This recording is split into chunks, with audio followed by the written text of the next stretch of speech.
ग्रहाणामादिरादित्यो लोक रक्षण कारकः विषम स्थान संभूताम पीड़ा हर्तुम तम रविम।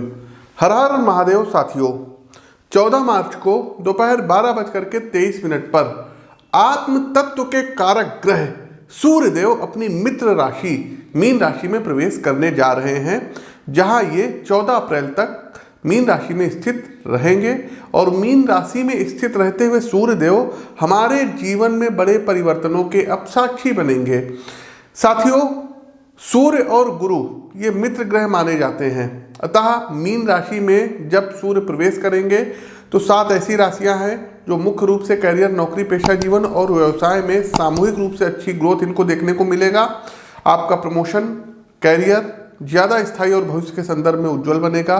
चूंकि ज्योतिष में सूर्य शासक हैं, सत्ता के कारक ग्रह हैं, इसलिए सरकारी तंत्र से भी इस अवधि में आप सहयोग प्राप्त करते हुए सफलता की ओर कदम बढ़ाएंगे। तो आइए राशिवार जानते हैं कि मेष से लेकर के मीन राशि के जातकों पर सूर्य गोचर का क्या कुछ प्रभाव पड़ेगा। आपकी जानकारी के लिए बता दें कि प्रस्तुत गोचर आपकी चंद्र राशि व आपकी नाम राशि दोनों पर संयुक्त रूप से आधारित है। प्रिय दर्शकों, सूर्य का गोचर मीन राशि में हो रहा है और हमने इलेक्शन संबंधी भविष्यवाणी की थी कि लोकसभा का चुनाव अब नज़दीक आ गया, होने वाला है। और इस बार की भी हमारी प्रिडिक्शन वही है, 2024 में भी बीजेपी कमबैक करेगी और भारत के जो प्रधानमंत्री जी हैं नरेंद्र मोदी जी, तो श्री नरेंद्र मोदी जी इस बार फिर से तीसरी बार प्रधानमंत्री पद पर सुशोभित होंगे। तो ये हमारी प्रेडिक्शन है, आप लोग इसको नोट कर लीजिएगा। आगे और भी जन्म कुंडली का विश्लेषण करा करके बताएंगे कि कौन कौन से ऐसे उनकी कुंडली में आत्मकारक ग्रह हैं, कौन कौन से उनके ग्रह बहुत बली अवस्था में हैं कि जो उनको तीसरी बार प्रधानमंत्री के पद पर सुशोभित करवाएंगे। साथ ही साथ अन्य पार्टियों की भी कुंडली की विवेचना हम करेंगे।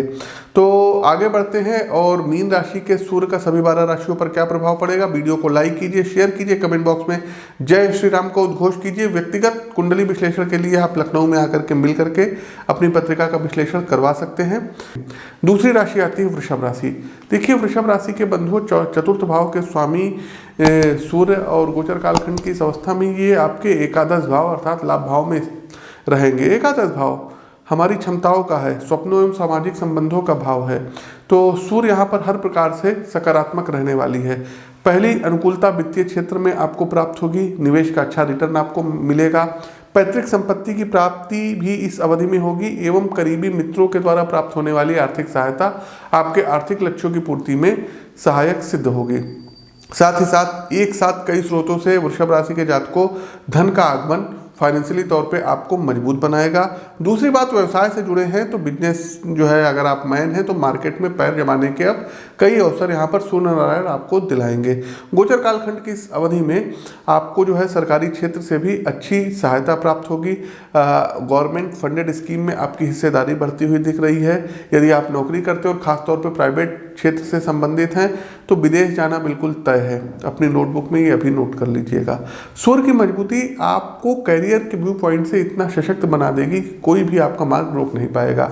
रिश्तों के मामले में सौभाग्यशाली रहेंगे। परिवार में सब कुछ शांत, सकारात्मक और सौहार्दपूर्ण रहने वाला है। यदि आप लोग पॉलिटिशियंस हैं तो आप लोगों को टिकट वगैरह प्राप्त हो सकता है, आप लोगों की विशेष फुलफिल हो सकती है।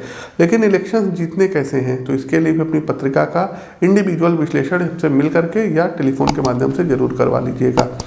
प्रिय साथियों, कार्यक्रम का अंतिम पड़ाव आता है उपाय का। उपाय क्या करना है?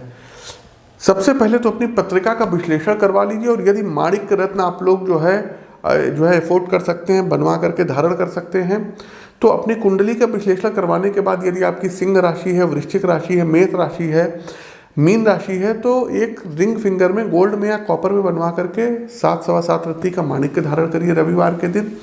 दूसरा एक काम ये करिए कि आटे में थोड़ा सा चीनी मिला करके जहाँ पर लाल चींटियाँ दिखें वहाँ पर उनके लिए आपको डालना है। धन संबंधी मार्ग आपके जो अवरुद्ध थे ये ओपन हो जाएंगे, पैसा आने लगेगा। तीसरा एक काम ये करना है कि प्रतिदिन सूर्य देव को अर्घ्य दीजिए और सूर्य के जो पौराणिक मंत्र हैं, जपा कुसुम समकासम काश्यपेयम महाधुतिम तमो अरिम सर्वपाप घनम प्रतो अस्मिन दिवाकरम, इस मंत्र का एक माला प्रतिदिन जाप करिएगा। लाल चंदन का तिलक मस्तक पर लगाइएगा और हर हफ्ते अपने हाथ में लाल मौली इसको आपको बदलते रहना है। तो ये कुछ उपाय हैं और अपने पिता का और माता का पैर जरूर आप लोगों को चरण स्पर्श प्रातःकाल उठ करके करना रहेगा।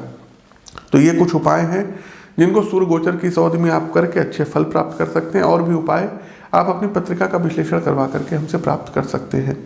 प्रिय दर्शकों, अपनी वाणी को विराम देते हुए ज्योतिष के इस मंच से मैं पंडित आशीश्वर आप सभी प्रबुद्ध साथियों से विदा लेता हूँ।